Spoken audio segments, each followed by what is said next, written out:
Good day, Crime Talk aficionados. My trial is over. Well, and let's get to it. We have a great show for you. First, Bryan Kohberger blues. That's right. Inmates are turning the screws on Bryan Kohberger as he sits there in prison for the rest of his life. Well, Austin Drummands' friends getting charged for helping him hide from police. A Kentucky mom enters a plea of not guilty regarding the death of her son. We have this day in legal history and our dumb criminal of the day, where a Wisconsin man glues himself into a felony plea, and something, well, another story you just can't make up. Let's talk about it. All right, lawyer.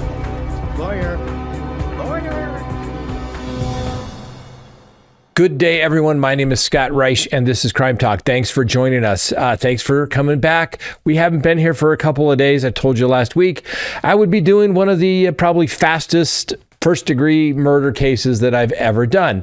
I was pretty close. I thought we could have been done yesterday if we'd moved a couple of things along, but we took some early time off. But the jury got the case today and promptly issued a verdict of guilty for my client and that of an attorney in my office. It wasn't my case kind of early on, but I jumped on because, well, frankly, it was a bad case. And our quote of the day has to deal with, bad cases. All right. Anyway, we'll talk about that. I wish I could tell you more, but let me just tell you this, ladies and gentlemen, just a little rule of thumb. Okay. If you're going to claim self-defense, when you're done shooting, set the gun down, immediately call the police and say, "Oh my God, please come. I had to shoot somebody because I was in fear of death or serious bodily injury." Okay.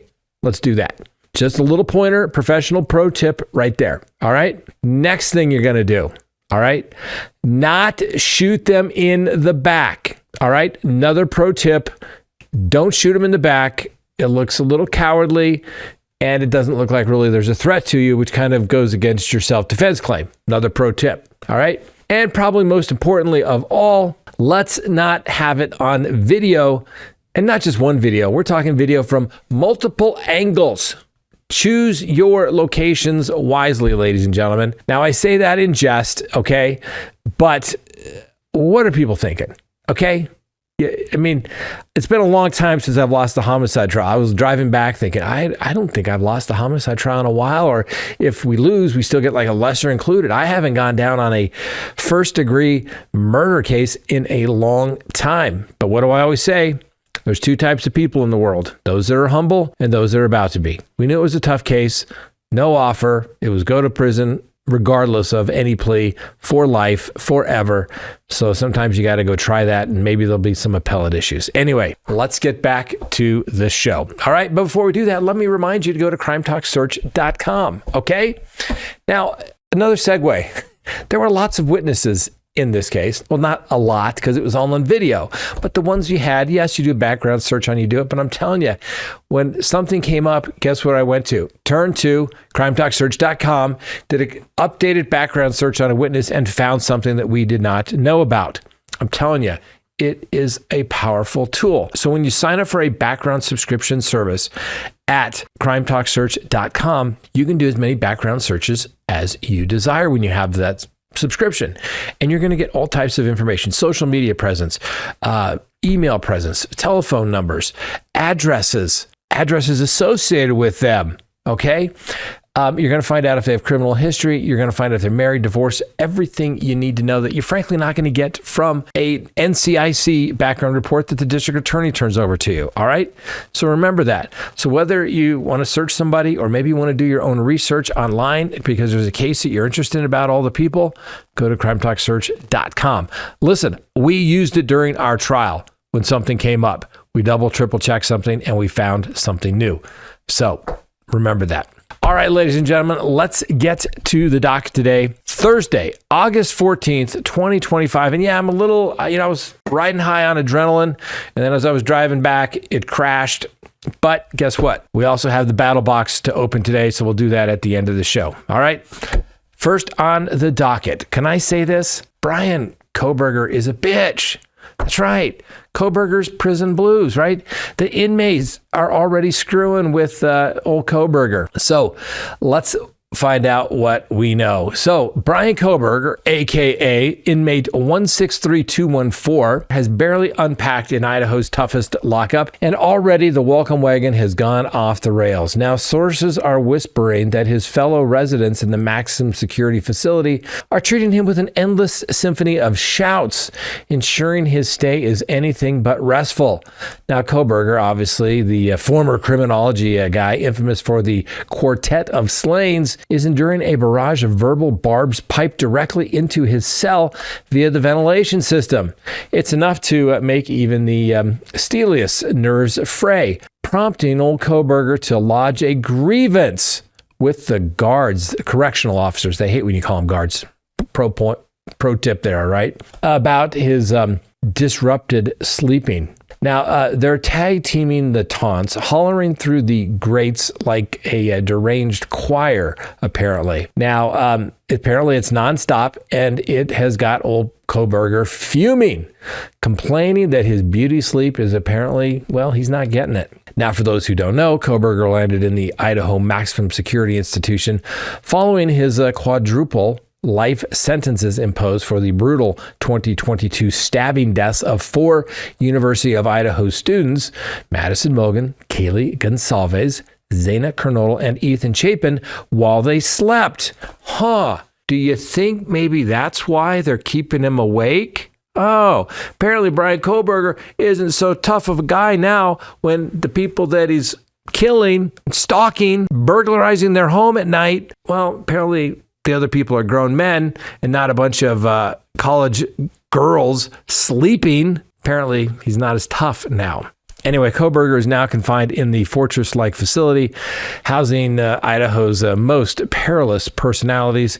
He's isolated in a restrictive unit, spending 23 hours a day in solitary confinement, and his brief outdoor jaunts occur in a fenced cage, always under restraints, with showers rationed to alternate days. Now, it's been revealed that neighboring convicts have formed an impromptu alliance, rotating shifts to serenade Kohberger through the interconnected vents.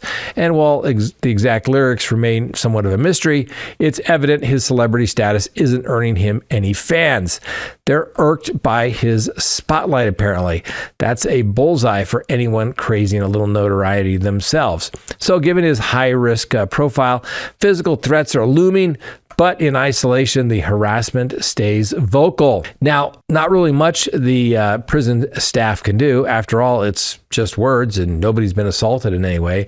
Eventually, if deemed a low threat, he might mingle out to general population. But for now, his quirks from prior incarceration paint him as an odd duck. Obsessive hand washing, marathon showers, nocturnal habits, and prickly reactions to perceived slights, like mistaking a sports jab for a personal attack during a family call. Anyway, at sentencing, the victim's family didn't mince words. Kaylee Gonsalves' mother lamented the lack of firing squad, but predicted internal torment ahead, quipped that the inmates were eagerly anticipating his debut there in prison. Her sister added a cheeky forecast to Big D in his future prison grades, and Judge Hippler obviously has sealed the deal with the 4 consecutive life sentences, plus a decade for the burglary, under a plea where Kohberger forfeited any rights to appeal. He admitted guilt to invading the home there in Moscow, Idaho,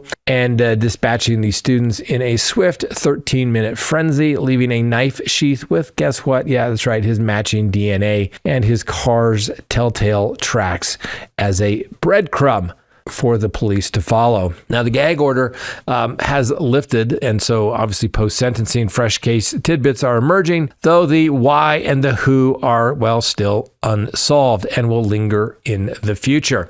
So let's say it. Like I said, I don't know if I can say this. Maybe Frankel, he's a little bitch, okay? You don't go to prison. Now, I've never been to prison, but I've been to lots of prisons, and I've talked to lots of clients that have been in prison. Heck, my client today did 13 years in state prison. Or not a state prison, CSP, which is like the supermax for the state of Colorado, and did 12 years in isolation. Maybe not exactly right in the head, one may say, right? You never know. Isolation can do that to people. People treat it differently. People react differently. But the reality of it is, you don't go around complaining to the police in prison, the people are being mean to you. You're going to be referred to as a little bitch in prison. Okay? And this is also true that there is a hierarchy of people in prison, right? If you commit murder, you get a little bit of status. That's right. But it also depends on who was the victim, right? Everybody knows people in prison do not like chilimos, child molesters. You diddle kids, guess what? You're going to have a real tough time. And if you lie about it and the inmates tell you to get your paperwork, it's going to get even uglier. All right. Also, people that commit rape. Nope, not good. Not good. Very low on the totem pole as well on the hierarchy in prison. And obviously, people that abuse children, not good either. Child abuse resulting in death, very, very bad. And then, yes, that's right. People who kill women, not good.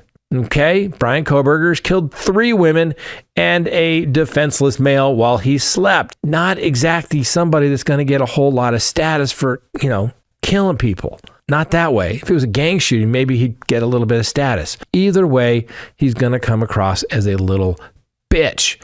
And guess what? He probably deserves it. And he shouldn't be running to the authorities saying, please, I can't sleep at night because they're trying to keep me awake. Oh, I thought those were your nocturnal hours that you like to hang out and do things in, Bryan. Guess you're not so tough when you're trying to sleep. Anyway, we'll see how long old Kohberger lasts. Here we had Chris Watts killed his kids, his wife. They moved him out of state because they were worried about people taking action against him. Idaho may have to do the same thing, but Kohberger was so infamous, notorious, whatever words you want to use as it relates to his trial. He will have trouble anywhere he goes.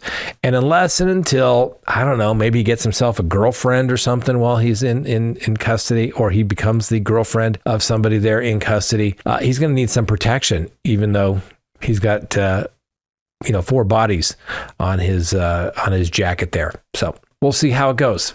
Next in the docket, some court proceedings in Tennessee for another quadruple homicide. So police suspect that at least 3 individuals assisted Austin Robert Drummond, who faces charges for shooting deaths of 4 individuals in Tennessee, by guess what? Supplying him with accommodations. That's housing, communication devices and transportation during his period of evasion from the police. Now, this all comes from statements from the prosecutors that were made in court. So Mr. Drummond participated in a virtual court session last week before a judge in a rural community in western Tennessee. He entered a plea of not guilty to 4 charges of first-degree murder related to the deaths of the parents, grandmother, and uncle of a young child that was discovered unattended in a residence yard in a car seat. Anyway, the pursuit of Drummond concluded on August 5th in Jackson, Mississippi, about 70 miles southwest of Tiptonville. Anyway, the district attorney indicated that the prosecution intends to pursue the capital punishment should Drummond be found guilty of first-degree murder following a trial. So Tanaka Brown, Dara Sanders, both accused of acting as accessories after the fact, also appeared remotely in court and submitted a not guilty plea. A third defendant in the accessory charge, Giovante Thomas, was absent from the proceedings, and details regarding his plea remain unavailable at this time. Well, Judge Cook established a preliminary hearing for Drummond that'll take place on September 4 to assess whether sufficient evidence exists to advance the case to a grand jury. Anyway, Drummond's legal representatives have offered no statements following the brief court hearing, and the preliminary hearing for Brown and Sanders were set for September 12th. Now, post-hearing, the district attorney let everybody in the media know that the accused accomplices are believed to have furnished Drummond with telephones, some clothing, lodging, and a car. The district attorney withheld information concerning a potential motive for the homicide, but in an earlier court's interaction, Drummond expressed a desire for an expedited trial, though the district attorney noted that the process might extend beyond a year before reaching a jury phase. He emphasized the gravity of the situation, highlighting the extensive evidence requiring compilation. Now, the homicides and subsequent manhunt generated significant concern across the rural region of western Tennessee. Now, police responded to the report of an infant in a car seat left in an unrelated person's front yard on July 29th in the Tigret vicinity, which is about 45 miles from Tiptonville. Anyway, subsequently, investigators in the adjacent Lake County identified 4 people that are all killed from firearm injuries there in Tiptonville. The victims were confirmed to be the child's parents, James Wilson, who was only 21, Adriana Williams, who was 20, Adriana's siblings, Brandon Williamson, who was age 15, and their mother, Courtney Rose, who is only 38. Now, the victims had not been observed since the evening prior to the discovery of the remains in the forested region. Per the prosecutor, the Tennessee Bureau of Investigation asserts that Drummond deliberately selected these individuals as targets, and Goodman further disclosed that Drummond's romantic partner is related as a sibling to the infant's grandmother. Anyway, Drummond's prior record includes incarceration for a convenience store robbery and issuing threats toward jurors. That's right, he tried to intimidate jurors. Anyway, he faced additional charges for attempting to murder a correctional officer while he was in prison, but he was released on bond when those homicides occurred. Of course they did. Anyway, in Tiptonville, an estimated population there of about 3,400 residents is situated adjacent to the Mississippi River in the picturesque Reelfoot Lake area. That's going to be an interesting one, ladies and gentlemen. Mr. Drummond, if he has any chance of surviving this, so to speak, literally and figuratively, yeah, he should probably say, move ahead quickly. Move ahead quickly. Don't give the government the time that they need to get things going, so to speak. That's his only shot. We'll give him the presumption of innocence, but hey, facts are facts, man. Sometimes you can't get around all of those facts. Next, a Kentucky mother enters a plea of not guilty in regards to the death of her son. Yes, a Kentucky woman is facing charges related to the death of her 10-year-old son, who had been reported missing, entered a not guilty plea during her court appearance today. Please meet Felicia Gross, accused in the tragic incident involving Jaden Spicer. Well, she stands charged with second-degree manslaughter, abuse of a corpse, tampering with physical evidence, and making a false report. Now, police discovered the child's remains shortly after he was declared missing, leading to Miss Gross's arrest. Now, during the arraignment, the presiding judge formally recorded a not guilty plea for Miss Gross and assigned her a public defender to handle her case. Now, according to the court records, Gross admitted on August 12th to administering some sleep aids to her son. She claimed that he succumbed to a medical issue prior to the recovery of his body, which was found interned in a container made of plastic, right? Kind of like another pro tip. If you shoot somebody and you claim self-defense, probably not best to walk away and act like you just are an interested observer. Just another pro tip. Also, if your child dies from medical issues and you believe they're legitimate medical issues, you probably want to report that too, and don't just jump straight to the funeral, as Miss Gross allegedly has done here. Anyway, the burial site was identified in a forested region along Canoe Road, which is close to Joe Little Fork Road. You know where I'm talking about. Down by the big tree where the rock is, and then you take a left.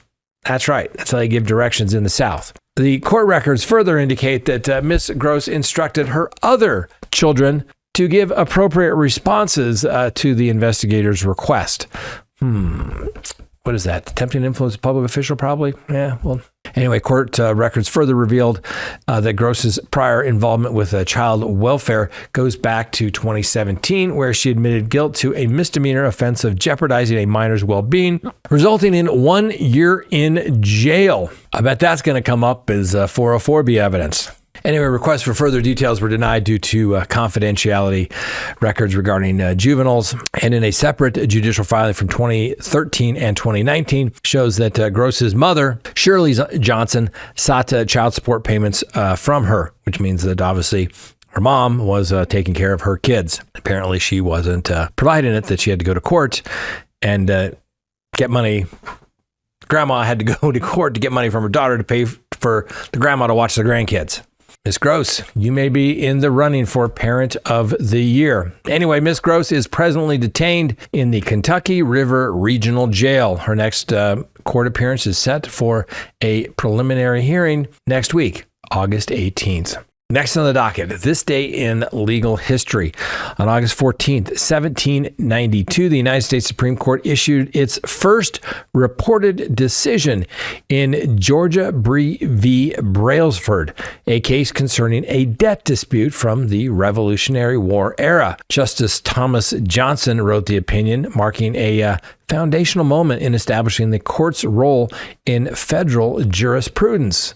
On this date in 1862, President Lincoln issues orders on military courts for deserters. That's right. He issued an executive order on August 14th authorizing military courts to try cases of desertion and other military offenses during the Civil War, strengthening federal military law enforcement. You know what they did to deserters, right? Yes, swift justice, due process, and then death. That's what they did with deserters. Nobody likes a coward. And then on August 14th, 1935, Franklin Delano Roosevelt signed the Social Security Act, creating a pension system for retirees and establishing the federal program for unemployment and disability benefits. That's right. FDR, probably one of the worst presidents in American history, created the big government that we have today.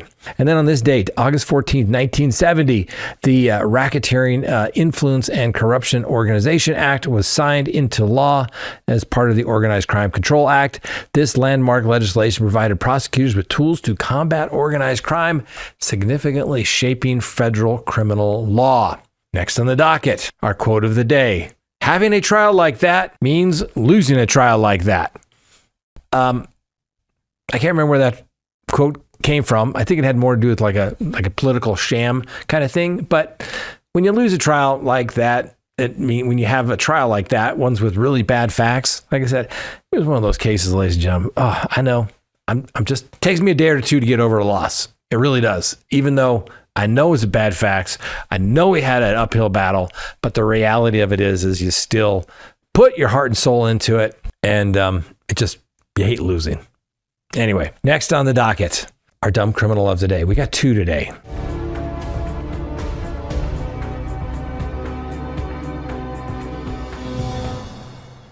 So, a Wisconsin man has glued himself into a felony plea.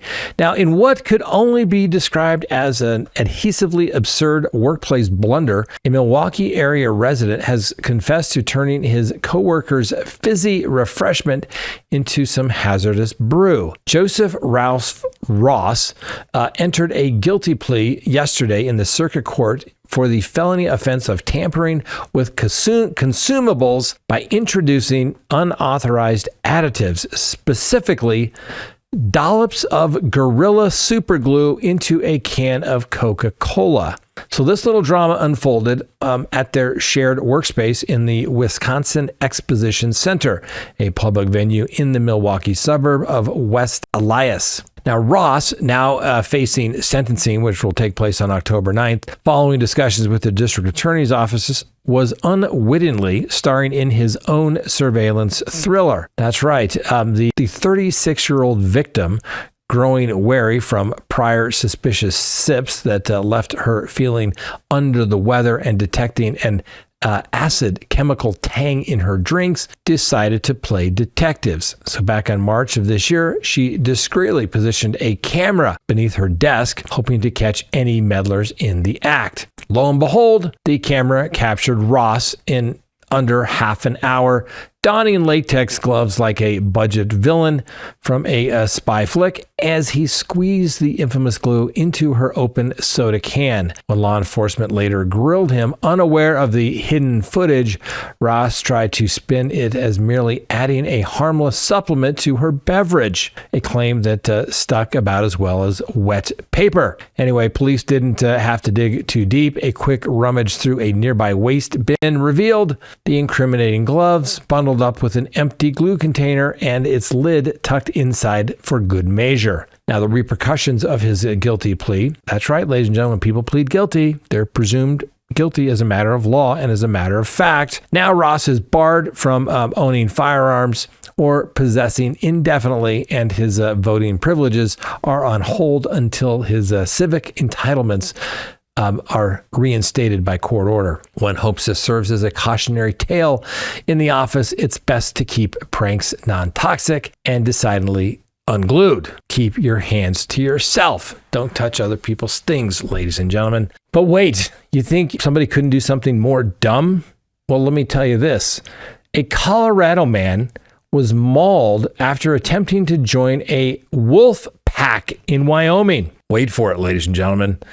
A self-described wolf furry from Fort Collins, Colorado, is recovering in a Wyoming hospital after attempting to integrate himself into an actual pack of wild wolves near the Togwotee Pass there in Wyoming. Now, according to the Wyoming Conservation Service, this knucklehead known as Lupus Moonhow, legally known as Bryan Sanders, was spotted crawling on all fours in a full faux fur attire, complete with a tail, plastic fangs, and a Bluetooth speaker playing recorded howls from wolves. Now, witnesses say that Sanders approached the wolves while tossing raw hamburger meat in their direction, as you know, a good gesture of friendship. The wolves reportedly responded by chasing Sanders nearly 300 yards before testing his durability with a series of bites and swipes.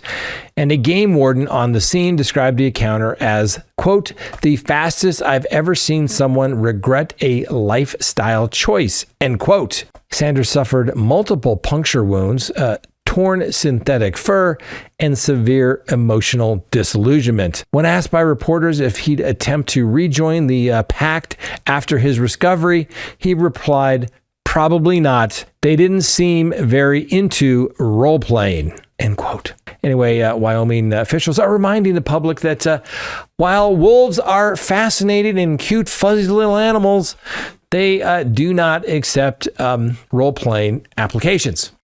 Get for real. Now, I think it's in Colorado. You can't even kill wolves that kill cattle, but there's got to be some sort of crime against being that freaking felony stupid, isn't it? Oh my gosh, you can't make this stuff up. All right, ladies and gentlemen, as you know, if you've been following for a while, it's not a promotional thing, but the BattleBox has arrived, okay? It actually arrived a little bit earlier in the week, but well, obviously I've been a little busy. So I will share it with you. As you can see, I have no idea what's in it. It is still taped up. But fortunately, we still have our K-bar that we've had since the summer of 1988.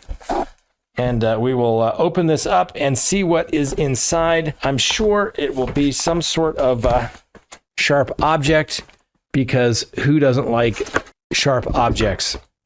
Only thing is better than a sharp object, well, things that go bang. Ooh, let's see what we've got. Ta-da! The BattleBox description here. So here we go.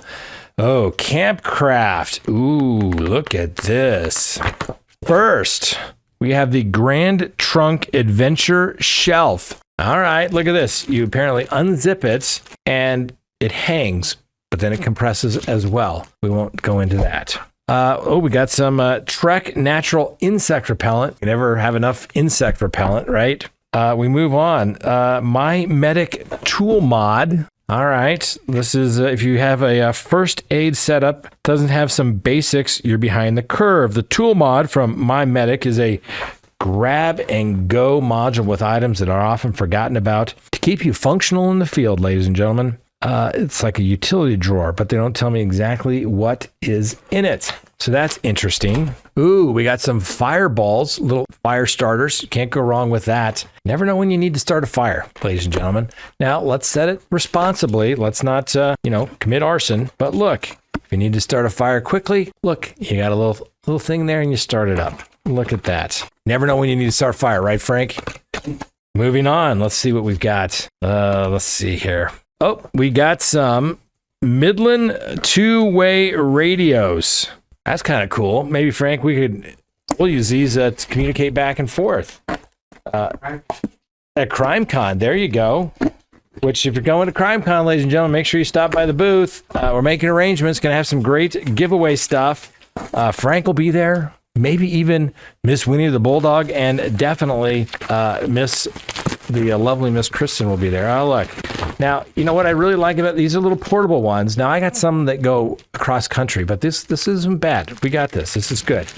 All in the BattleBox. Can't go wrong there. But wait, just when you thought there wasn't more, there is always more. That's why I love these BattleBox. Every month is a little treat to myself. And what we can do here. How about a pillow? Is this the zero pillow? It is to avoid, it's a flex tail zero pillow. Or is this the pillow? This is the pillow. This is the zero mattress. Look at that. Whew. Cool stuff, right? Oh, but wait. Like I said, there's usually something sharp that comes in here. Let's take a look. Got it. Every month, I got more knives than I know what to do with. That's all right. Oh, look at this one. Oh, let's see how, yeah, look at that. And let's see it's sharp. Cut right through it. There you go. All right, ladies and gentlemen, you found out when I did what was in this month's BattleBox.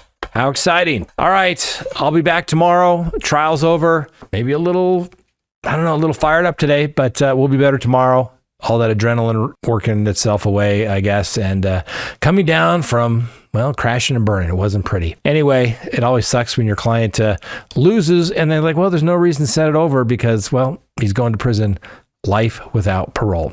That's all we have for today, ladies and gentlemen. Have a wonderful day. We'll see you next time on Crime Talk. And don't forget, even when you lose, the Constitution matters.